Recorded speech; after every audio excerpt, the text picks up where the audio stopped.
lanjutkan dari menyambung ya Bu, Pak, dari materi barusan tentang kehamilan. Kalau habis hamil itu biasanya gimana? Melahirkan. Kalau habis hamil kita ibu-ibu akan melahirkan. Seperti yang diobrolin tadi oleh ketua kelompok cerdas. Nah, tentang setelah melahirkan apa yang harus dilakukan oleh ibu yang melahirkan tadi. Disusui. Mengenai pemeriksaannya, Pak. Oh, diperiksa dulu. Ya. Untuk menjawab pertanyaan ini, mari kita lihat video berikut ini ya. Jangan sampai selesai nanti. Neng deh, temen-temen ke sekolah ini.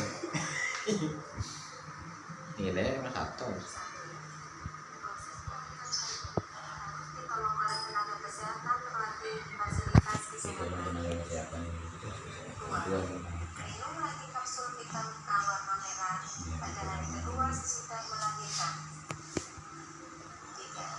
Memperoleh pelayanan kesehatan paling tidak 3 kali pada minggu pertama, kedua, dan keenam setelah melahirkan.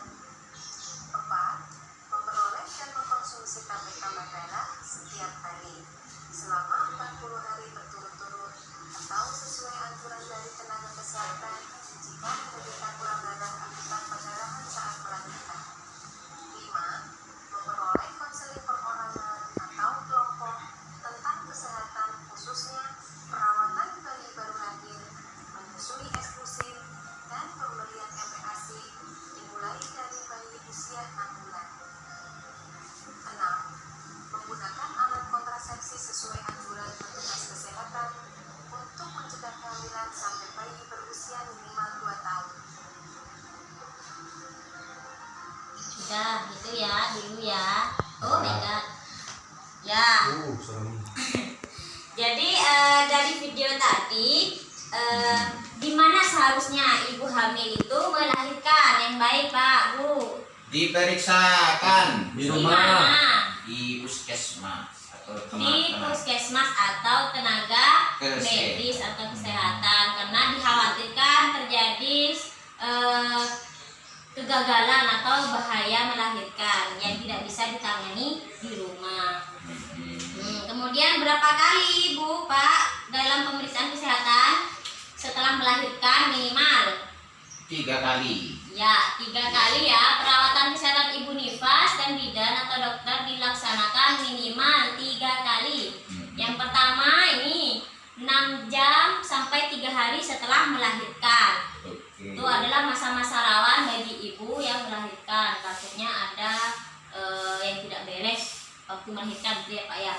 Kemudian yang kedua hari ke-4 sampai 28 setelah melahirkan. Kemudian yang ketiga hari ke-29 sampai 42 setelah melahirkan. Intinya masa nifas itu sampai dengan 40 hari. Biasanya setelah nifas selesai dianjurkan oleh bidan itu untuk menggunakan alat kontrasepsi. Kenapa? Takut nanti setelah 40 hari bapaknya akhirnya apa? Ibunya hamil lagi. Nanti anaknya tidak bisa menyusui sampai 6 bulan. Gitu. Kasihan bapaknya, Bu. Sabar Pak ya. Cantik mah. Ya. Kemudian yang kedua ini ya Pak ya. Yang tadi mengenai ibunya, ini harus diperiksakan juga makanannya dijaga karena ibu akan menyusui anaknya. Minimal menyusui itu berapa Pak? Khusus menyusui 2 kali. 2 tahun. Hah? 2 tahun. 2 tahun. 2 Yang tahun. murni ASI itu 2 6 tahun. bulan. 6 bulan. Ini 6 bulan kok. maksimal disusui sampai 2 tahun. 2 tahun maksimal. Ya. Oh iya. Ini ya Pak ya. Saya 1,5 tahun. Biasanya ASI paling baik itu adalah ASI, Bu. ASI pertama waktu bayi baru lahir, baru keluar itu akan dilakukan namanya IMD. Iya. Inisiasi menyusui dini. IMD. Nah, itu Oke. ASI yang bagus adalah ASI yang berwarna kekuningan. Biasa tapi kadang di desa itu ya, ASInya lo keceng. Katanya ya. Apa itu keceng, Bu? ASInya Jadi itu? gara-gara itu warna kuning sama ibunya dibuang, padahal itu adalah Terbaik itu. yang terbaik Iya, waktu Bang. karena berisi kolostrum namanya. Ya. Jangan sampai dikasihkan ke orang lain Oh, ya. siap. Gak apa-apa aja Bu. Apalagi ke bapak ya, nggak boleh ya pak ya. Gak boleh. Kemudian Kasihan berikan nasi kalau bisa. Kalau ada dengan abang nih terus. Kalau bisa ASI eksklusif sampai 6 bulan. 6 Jadi bulan. bayi itu tidak dikasih makan selain ASI. Iya. Tapi kadang orang baru lahir itu dikasih Degan. degan muda atau dikasih pisang, padahal Tidak. lambung bayi itu masih sebesar biji kacang hijau, tahu ya? Ya. Nah, jadi kalau dikasih makanan itu bahaya sebenarnya Pak ya. Oh. Oke. Terus ibu menyusui makan makanan yang beraneka ragam yang mengandung karbohidrat, protein, dan sebagainya. Biasanya tapi ini juga salah kaprah ya. Kalau istrinya melahirkan sesar kan ya, itu biasanya dilarang makan telur, ayam, takut jahitannya basah atau tidak tidak cepat kering. Padahal itu meskipun kita melahirkan sesar, seharusnya makan apa saja boleh Pak. Karena kalau kekurangan protein itu malah tambah tidak kering bekas jahitannya.